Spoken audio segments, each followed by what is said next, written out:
time, let's take care of DDC. Gentlemen of DDC, what's your name, please?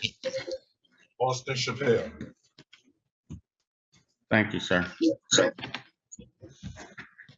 Oh, let's do the walk-in after this, too. Everybody ready on the walk-in?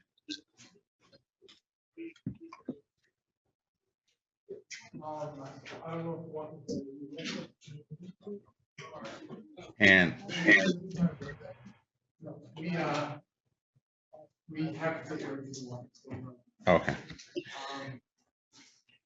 All right, so this will be case 2305659, State of Michigan versus Austin Latrell Chappelle.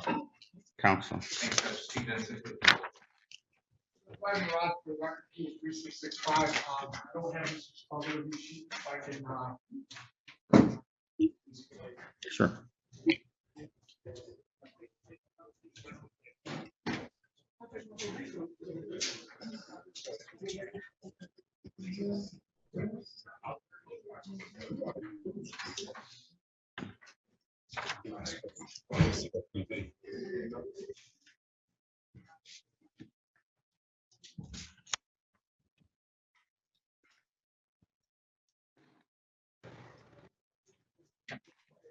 Roger Roski, 3665. On behalf of Mr. Austin Chappell, we agree to stand. Thank you. Court will enter not guilty plea on your client's behalf. And as to bond. Thanks, Judge. Well, this is an alarming case. This happened on April 4th. We have 3 counts in this matter, as well as a habitual offender court. Your Honor, in this matter on April 4th, while there was a police patrol, they observed a vehicle with defective taillights. They began to follow this vehicle, wherein the followed vehicle ultimately stopped. However, when it stopped, the defendant there exited and began to run. Officers began on foot to chase the defendant. The defendant then jumped multiple fences. At one point during the pursuit over the fences, defendant's handgun allegedly fell out of his pocket. The police ordered the defendant to stop. He didn't, and the defendant successfully fled from the police officers. Police were able to recover the defendant's gun, which was loaded with a live round in the chamber. Your Honor, on April 18th, apparently defendant, at least the way I've read the information, came into the 5th precinct, was interrogated by the police. He was there and advised that he was under arrest for CCW and fleeing and looting from the 2 weeks ago.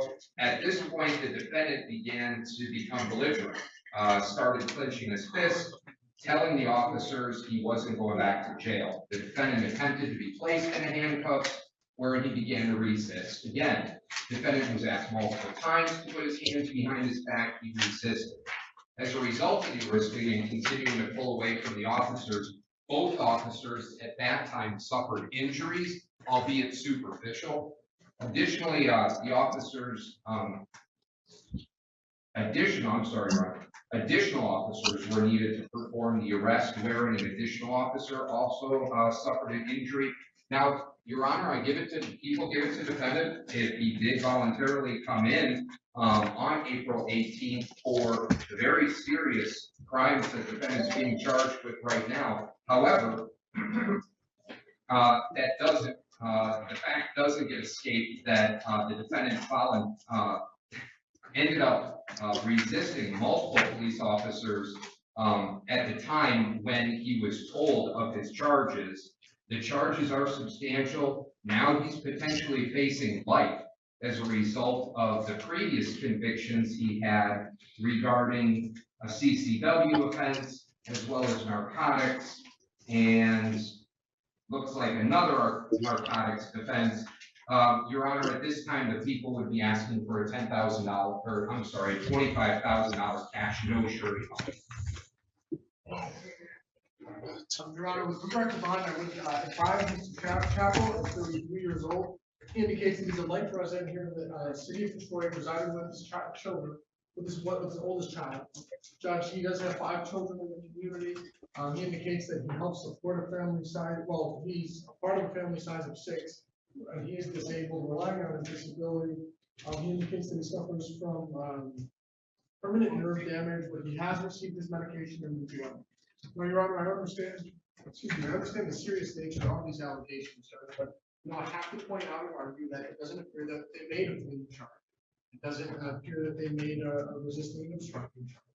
It doesn't appear that they made a resisting and obstructing causing. As a defense counsel, I have to argue that I believe it was not the probable cause of the charge not here. As he turned himself in just 3 days ago, on April 18th, making the precinct according to the report. So when I see that, Judge, I have to argue that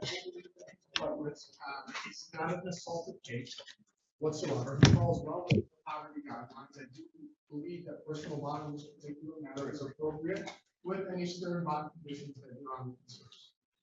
So I tell you what's most concerning is that in August of last year, he got a CCW conviction.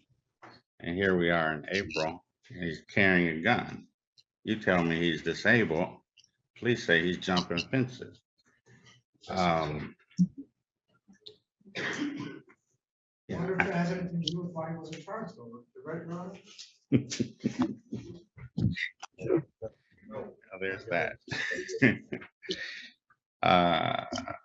And then we've got this whole thing in the when he turns himself in, and I agree with the prosecutor. It's good that he did turn himself in, but then he starts having this whole resisting episode, saying, "I'm not going back," and so that leads me to some serious concerns about letting him out.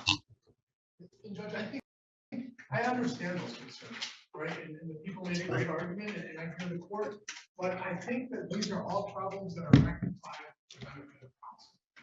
I don't think anybody, I wouldn't let any of my loved ones, I don't think anybody here would let any of their loved ones turn themselves in without an injury. Pointed over. And I think in this case, if this gentleman had an attorney who prepped him for what's likely is going to happen, and you turn yourself in, walks him through the process. These situations typically have some. Thankfully now, at 3 days after turning himself, he now has the benefit of counsel. He's going to have someone else appointed to him in 3 days. Really talking to I understand the court's concern. I mean, the people made their representation, the court's made its point, but when it comes to bond, letting them out, again, I don't have him for anything. When I look at his prior criminal history, those hearings, it's not a spot. And the fact that he turns himself in, I just can't say he's a flight risk. So I think that those things coupled together, personal bond would be appropriate. Your Honor, if I just may, I think the police officers in this case, and ultimately the people, gave the defendant the benefit of the doubt here, based on all of the alleged facts, based on what happened to police officers, based on injuries to 3 different officers for 2 different incidents. I believe the defendant could have been charged with a lot more. If he would have been charged with that, as the facts are stated, the people would have asked for a lot higher. But based on the facts, based on everything, that's why people are only asking for 25,000, which we feel is reasonable.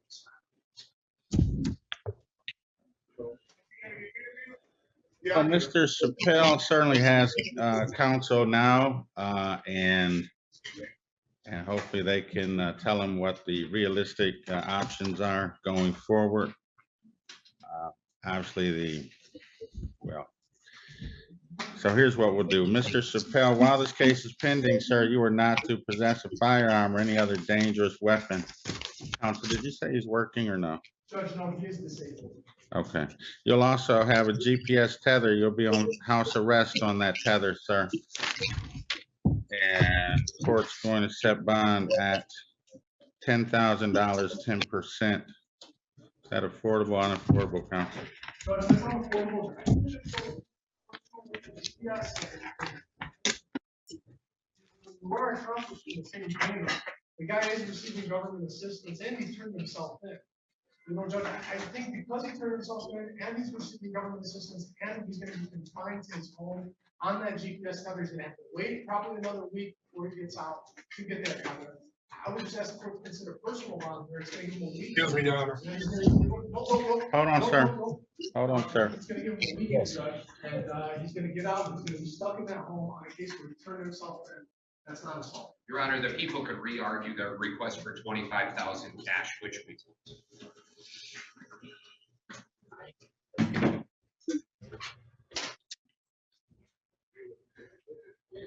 Now, I really don't like holding on to people who turn themselves in.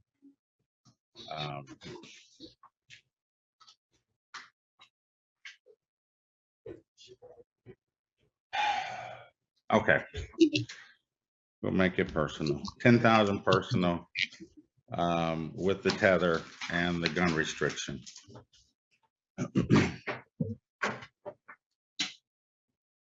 Madam Clerk, you'll need to fix this.